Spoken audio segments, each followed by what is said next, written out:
لائیں کہے کہ ہمارا رب اللہ ہے، پھر اس پر جم جائیں۔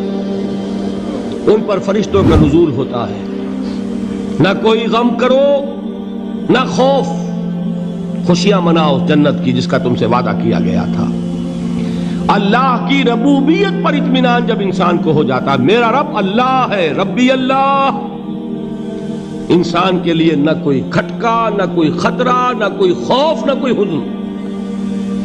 جو کچھ ہو رہا ہے کس کے اذن سے ہو رہا ہے؟ اللہ کے اذن سے۔ اللہ کے اذن کے بغیر پتا تک نہیں ہلتا۔ یہ کوئی اندھا بہرا مادہ نہیں ہے جس سے مجھے کوئی خوف ہو۔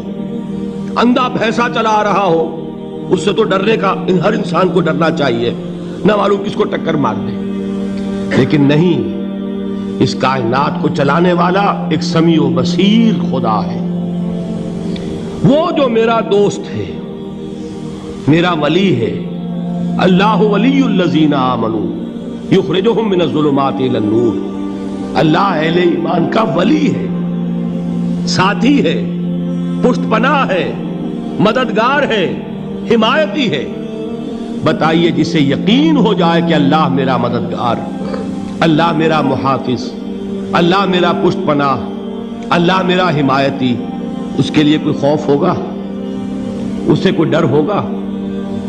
میں مثال دیا کرتا ہوں ایک بہت سادہ، پنجاب کے دیہات کی۔ تو بڑا چودھری ہے اور کوئی غریب کسان ہے۔ اس غریب کسان کے جانوروں کو ہر وقت اندیشہ ہوگا چوری کا، کوئی میری بھینس کھول کر نہ لے جائے، کوئی میرا بیل کھول کر نہ لے جائے۔ لیکن جس کے بارے میں یہ سب کو معلوم ہو کہ وہ جو بڑا چودھری ہے وہ اس کا دوست ہے، اس کی بچیا کو کوئی خوف ہوگا؟ اس کی بھینس پر کوئی ہاتھ ڈالے گا؟ اسے کوئی اندیشہ ہوگا؟ نہیں۔ کیوں؟ کہ وہ بڑا چودھری، بڑا اس کا یہاں کا سردار، جاگیردار، سب کو معلوم ہے وہ میرا دوست ہے، کوئی میرے خلاف اقدام نہیں کر سکتا۔ اس دنیا میں یہ چھوٹی سی بات اگر آپ کے دلی اطمینان اور سکون کا باعث بن سکتی ہے تو ذرا تصور کیجئے۔ میں لفظ تصور استعمال کروں گا صرف اس لیے کہ اس کا ہم جس کو کہتے ہیں ادراک اور شعور کر نہیں سکتے، اگر کے ساتھ کر سکتے۔ اگر یقین ہو کہ اللہ میرا مددگار اور یقین ہو کہ اللہ ہر آن میرے ساتھ ہے، پھر کوئی خوف، کس کا خوف؟ کوئی شے اللہ سے بالا تر ہے؟ کوئی قوت اس سے زیادہ طاقتور ہے؟ کوئی اس کے ارادے کو بدلنے والا ہے؟ کوئی اس کی مشیت کے آڑے آنے والا ہے؟ یہی بات ہے جو حضور نے فرمائی۔ یہ ایمان کا حاصل ہے لب لباب، کہ دیکھو اچھی طرح اس بات کو ذہن نشین کر لو، اگر تمام انسان مل کر تمہیں کوئی نقصان پہنچانا چاہے نہیں پہنچا سکتے مگر جو کچھ اللہ نے لکھ دیا ہو، اور تمام انسان مل کر تمہیں کوئی نفع پہنچانا چاہے نہیں پہنچا سکتے مگر وہ شے جو اللہ نے طے کر دی۔ آپ پھر میں کہوں گا ذرا طاری کیجئے، اسے فرض کیجئے، اسے سوچئے۔ اگر اس حدیث پر ہمارا دل ٹھکا ہوا ہو تو کسی سے ڈر ہوگا؟ یہ مجھے نقصان نہ پہنچا دے، یہ میری رپورٹ خراب نہ کر دے، یہ میری انکریمنٹ نہ رکوا دے، یہ میرا یہ نہ بگاڑ دے، یہ میرے یہ نقصان نہ پہنچا دے۔ اس کا ڈر، اس کا ڈر، اس کا خوف، اس کی خوشامد، اس کے لیے جا کر طرح طرح سے اپنی عزت نفس کو ذلیل کروانا اس کے سامنے، یہ سب کچھ کیوں کرتا ہے انسان؟ جب سمجھتا ہے کہ اس کے ہاتھ میں میرا کوئی نفع ہے، اس کے ہاتھ میں میرے لیے کوئی ضرر ہے، یہ مجھے کوئی غضب پہنچا سکتا ہے، یہ مجھے کوئی نقصان پہنچا سکتا ہے، یہ میرا کوئی کام بنا سکتا ہے، یہ میری کوئی ضرورت پوری کر سکتا ہے، اسی کا نام شرک ہے۔ جہاں آپ نے یہ سمجھا کہ غیر اللہ کے اندر کوئی طاقت موجود ہے وہی شرک ہے۔ بتوں سے تجھ کو امیدیں، خدا سے نومیدی، مجھے بتا تو صحیح اور کافری کیا ہے؟ شرک تو یہ ہے جس پر بھی تمہیں یہ خیال ہے، کلمہ ہے یہ کلمہ سوم، لا حول ولا قوت الا باللہ، ذرا اس پر دل کو کبھی اگر آپ تصور کریں، پھر فرض کریں، دل ٹھک جائے اس پر، کوئی طاقت نہیں۔ یہی بات تھی جو شیخ عبد القادر جیلانی رحمۃ اللہ علیہ نے اپنی وصیت میں اپنے بچے سے کہی. 11ویں دینے والے ہیں، لیکن حضرت شیخ عبد القادر جیلانی کی وصیت اور تعلیمات کو کتنے لوگ ہیں جو جانتے ہو؟ یہ جن مقامات تک پہنچے ہیں وہ کس چیز کی بدولت پہنچے ہیں؟ انہوں نے جو پیغام دیا وہ کیا تھا؟ اے میرے بچے، جس طریقے سے قرآن مجید میں حضرت لقمان کی نصیحتیں جو ہے نقل کر دی گئی ہیں، میں یہ عرض کروں گا بالفرض اگر قرآن حضرت عبد القادر جیلانی کے بعد نازل ہوا ہوتا تو شیخ عبد القادر کی یہ نصیحتیں بھی قرآن میں درج ہوتی. اتنی اونچی نصیحتیں. اے میرے بچے، اس حقیقت کو ذہن نشین کر لے، لا فاعل فی الحقیقت ولا مؤثر الا اللہ.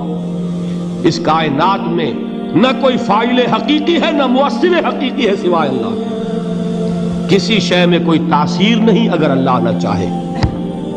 آگ جلا نہیں سکتی اگر اللہ نہ چاہے. پانی ڈبو نہیں سکتا اگر اللہ نہ چاہے. زہر ہلاک نہیں کر سکتا اگر اللہ نہ چاہے. کوئی چیز فائدہ نہیں پہنچا سکتی اگر اللہ نہ چاہے. تو در در پہ کیوں سر جھکاتے ہو؟ در در پر کیوں جبیں سائی کرتے ہو؟ سب کے سامنے کیوں ہاتھ پھیلاتے ہو؟ ایک اللہ سے مانگو، ایک اللہ کے سامنے زمین پر اپنی جبین رکھو. لا فاعل فی الحقیقت ولا مؤثر الا اللہ. نظر آتا ہے ہمیں کہ پانی پیاس بجھا دیتا ہے. پیاس بجھانے کی صلاحیت پانی میں نہیں ہے، اللہ کے اذن سے. کھانا بھوک مٹا دیتا ہے، بھوک مٹانے کی صلاحیت کھانے میں نہیں ہے، اذن رب میں. دیکھیے یہی یقین تھا. حضرت موسیٰ علیہ السلام کا واقعہ یاد کیجئے. سامنے سمندر آ گیا ہے، قوم دیکھتی ہے پیچھے کہ گرد و غبار کا طوفان ہے. معلوم ہوا کہ فرعون اپنے لشکر سمیت آ گیا ہے. لشکر جب چلتا تھا تیز رفتاری کے ساتھ تو گرد و غبار کا جو طوفان اٹھتا تھا اس کا تصور کیجئے. اور لمحہ بلمحہ وہ قریب آ رہا ہے. پوری قوم نے کیا کہا؟ اے موسیٰ انا لمدرکون، اے موسیٰ ہم کو پکڑے گئے. قرآن مجید نے تو یہاں وہ باتیں نہیں لکھی ہے، لیکن تورات میں یہ درج ہے کہ بنی اسرائیل جھگڑنے لگے، دست و گریبان ہو گئے موسیٰ کے ساتھ. موسیٰ ہمیں یہاں مروایا لا کر، اس سے تو ہم ہی بہتر تھے. وہاں کھانے کو ملتا تھا، زندگی تو تھی، بیگار ہم کر رہے تھے، موت تو نہیں تھی. اب جو کچھ ہوگا اس کا تصور کرو، جس طریقے سے ہمارے ٹکڑے اڑائے جائیں گے. تو لڑ رہے ہیں حضرت موسیٰ علیہ السلام سے. یہ تورات کی تفصیل ہے. قرآن میں صرف اتنا آیا ہے، پریشان ہو کر انہوں نے کہا انا لمدرکون، موسیٰ ہم تو پکڑے گئے. اس وقت موسیٰ کا جواب کیا ہے؟ کلا ان معی ربی سیہدین. نہیں، میرے ساتھ میرا رب ہے، وہ راستہ دے گا. بتائیے کہاں راستہ نظر آ رہا ہے؟ یہ ہے ایمان بالغیب. راستہ نظر نہ آئے تب اللہ پر یقین ایمان ہے. جیب میں پیسے ہوں اور تب دل کو اطمینان ہے تو ایمان کس پر ہوا؟ پیسے پر، اللہ پر نہیں. جب وسائل و ذرائع نہ ہو اور پھر یقین ہو کہ اللہ مسبب الاسباب ہے، وہ اسباب کا پابند نہیں ہے، وہ اسباب کا محتاج نہیں ہے، اسباب اس کے محتاج ہے. اگر یہ یقین ہے تو اللہ پر ایمان ہے. یہ نہیں ہے تو تمہارا ایمان اسباب پر ہے، وسائل پر ہے، ذرائع پر ہے، مادیات پر ہے، اللہ پر نہیں. اس وقت کہاں راستہ تھا؟ کوئی راستہ تھا؟ سمندر ہے اور ادھر سے لشکر آ گیا ہے. کلا ان معی ربی سیہدین. اب دیکھیے ایمان کہہ دینا آسان ہے، ہوا معکم اینما کنتم، جہاں کہیں بھی تم ہوتے ہو اللہ تمہارے ساتھ ہوتا ہے.